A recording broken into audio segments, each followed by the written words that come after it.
Now new topic retirement of partner. ठीक है. Problem number 15th in the new textbook and problem number 18 in the old textbook. The balance sheet of A B and C 3 partners है यहाँ पर. And profit sharing proportion क्या होगा, capital पे है. जितना भी कैपिटल है ना ये उसके ऊपर रेशियो निकालने का है अपने को. ऑन ये बैलेंस शीट है liabilities and assets. On the date C retire, इसमें से एक पार्टनर जो है सी रिटायर हो जा रहे from the firm and for this purpose the goodwill of the firm has been valued 18,000. Stock has been revalued 20,000.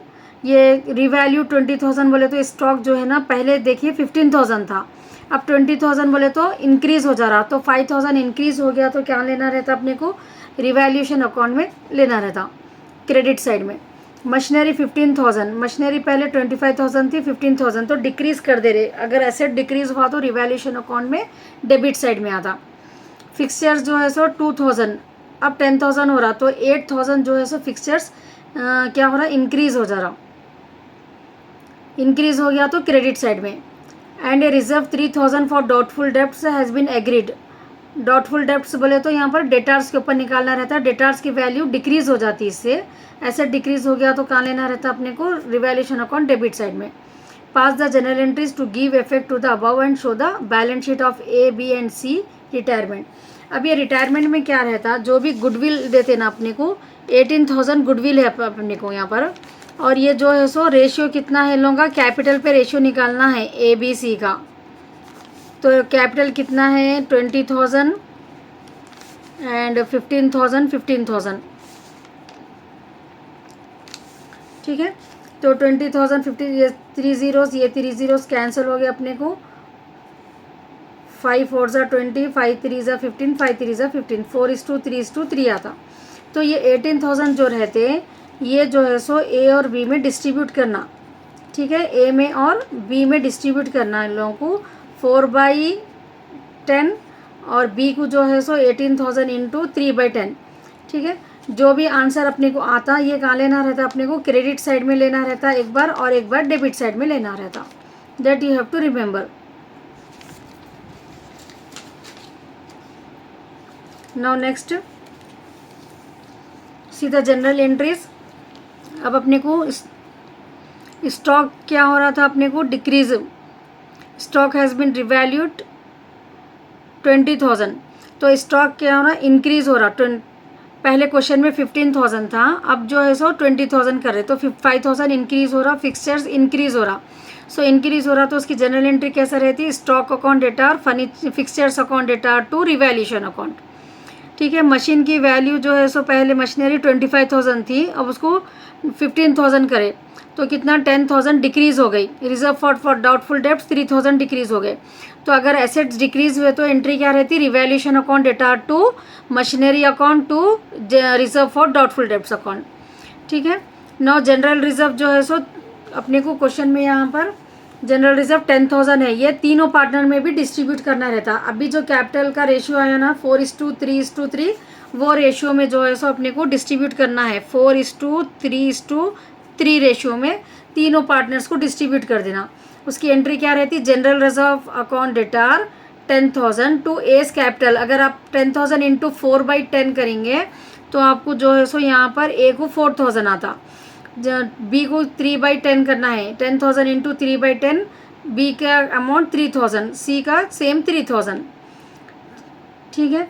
अब जो गुडविल जो है ना अपने को 18,000 जो गुडविल था अपने को, वो गुडविल पहले जो है ना इसके शेयर का मालूम कर लेना अपने को. सी रिटायर जो हो रहा 18,000 इंटू सी रिटायर हो रहा है यहाँ पर उसको, तो 3/10 करने के बाद अपने को 5,400 आता.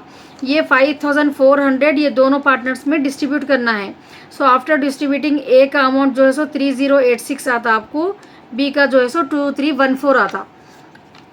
तो वो क्या करना है, as a capital account debtor, B's capital account debtor to C capital account. ठीक है. ए कैपिटल बी कैपिटल बोल के सी के अकाउंट में क्रेडिट साइड में लेने का है अपने को अमाउंट. फिर जो है सो ये सेम अमाउंट जो है सो पार्टनर्स कैपिटल अकाउंट में डेबिट साइड लेना रहता टू सीज कैपिटल अकाउंट बोल के. ठीक है. ये एक कॉन्ट्रा एंट्री के जैसा रहता. उसके बाद C's capital account debtor to C's loan, ये आपको प्रॉब्लम का मालूम करने के बाद पार्टनर्स कैपिटल अकाउंट के बाद जो सी का अमाउंट आता उसको अपन सीज लोन बोल के डालना रहता। ठीक है, now see the working notes. Goodwill of the firm कितना है, 18,000 है। ठीक है, share of the goodwill of retiring partner C is 3/10। Capital पे अब भी रेशियो निकालना है, 20,000 15,000 तो अपने को 4:3:3 आता। ठीक है, तो सी का शेयर कितना है, 3/10 है। 5,400 अपने को सी का जो है सो गुडविल मालूम हो गया। ये सी का जो गुडविल रहता वो क्या करना रहता, अपने को एडजस्ट करना रहता कंटिन्यूइंग पार्टनर्स को। So goodwill of C will be adjusted in capital account of continuing partners. 4:3 ratio, A का बी का कितना है, अब ये कैपिटल पे रेशो आया, सो 4:3 है। सो ए का 5,000 इंटू 5,400 इंटू 4/7 करे तो आपको 3086 आता, और बी का 5,400 इंटू 3/7 करे तो 2314 आता। Now we have to prepare revaluation account. ठीक है, रिवैल्यूएशन अकाउंट में पर्टिकुलर्स अमाउंट रहता। डेबिट साइड में जो है सो अपने को एसेट्स डिक्रीज हुए, सो एसेट डिक्रीज हुए, सो स्टॉक कितना डिक्रीज हुआ था, 5,000, फिक्सचर्स 8,000। एसेट्स इंक्रीज हुए तो कहाँ रहना, क्रेडिट साइड लेना रहता। So by machinery, by reserve for doubtful debts. अब ये प्रॉब्लम में देखिए आप, दोनों साइड अपने को, both the side debit side and credit side we are getting the same answer. So no profit no loss on the revaluation. ऐसा भी हो सकता, ठीक है, नहीं हो रहा बोल के कहीं आप क्रेडिट का आइटम डेबिट में, डेबिट का आइटम क्रेडिट में, जो भी अपने को क्वेश्चन में दिए according to that we have to take. अगर क्रेडिट साइड ज़्यादा रहा तो रिवैल्यूएशन प्रॉफिट आता अपने को, अगर डेबिट साइड ज़्यादा रहा तो रिवैल्यूएशन लॉस आता। ठीक है ना। अब ये प्रॉब्लम में no profit no loss, as both side we get the same total, so no profit and no loss in this problem. It's clear now. Next we have to prepare partners capital account. partners capital account 3 partners है ना अपने को, तो इसका proforma देखिए, particulars A B C. ठीक है ना। बाई बैलेंस ब्रॉट डाउन बोल के आपको जो क्वेश्चन में अमाउंट रहता पार्टनर का ए बी सी का, ये अमाउंट जो है so by balance brought down बोल के, ए के कॉलम में 20,000, बी के कॉलम में 15,000, सी के कॉलम में 15,000। ठीक है ना। जनरल रिजर्व जो अभी अपन जनरल एंट्री में डिस्ट्रीब्यूट कर दिए 4:3 रेशियो में, वो अमाउंट यहाँ पर डाल देना बाई जनरल रिजर्व तीनों पार्टनर्स का। अब उसके बाद गुडविल का जो आंसर आया था बाई एस कैपिटल बाई बीस कैपिटल बोल के, सी के कॉलम में आना अमाउंट वो, फिर 2 सीज कैपिटल बोल के ए कैन और बी कैन आना। ठीक है ना। Clear no. सो ये टोटल कर लिए तो अपने को 24,000 आया ए का टोटल, उसमें से 3086 माइनस करे तो ए का जो बैलेंस आ रहा 20,914 आ रहा। बी का देखिए 18,000 है यहाँ पर, 2314 माइनस करे तो अपने को 15,686 बी का टोटल आ रहा। अब सी का जो टोटल रहता कुछ भी माइनस करना नहीं है, सीज लोन जो रिटायर हो रहे पार्टनर को लोन बोल के लिखना, वहाँ पर 2 सीज लोन अकाउंट बोल के लिखना, और जो एग्जिस्टिंग कंटिन्यू रह रहे पार्टनर उन लोगों को बैलेंस कैरिड डाउन बोल के लिखना।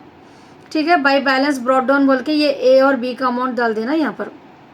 It's clear now. If you have any doubt ask in the comment. Now we will see the balance sheet.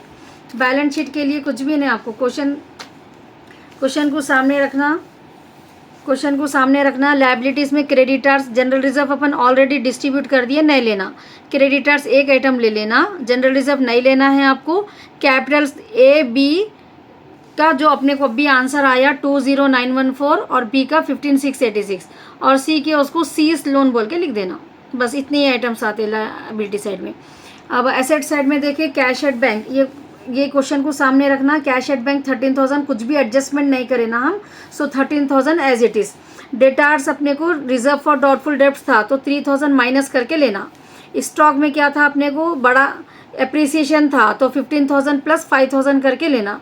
Machinery 25,000 में से अपने को डिप्रिशिएट था, माइनस करके 15,000। फिक्सचर्स में क्या करे वो लोग, बढ़ा दिए थे तो फिक्सचर्स में 2,000 प्लस 8,000 करके 10,000। Now your balance sheet will tally by 90,000।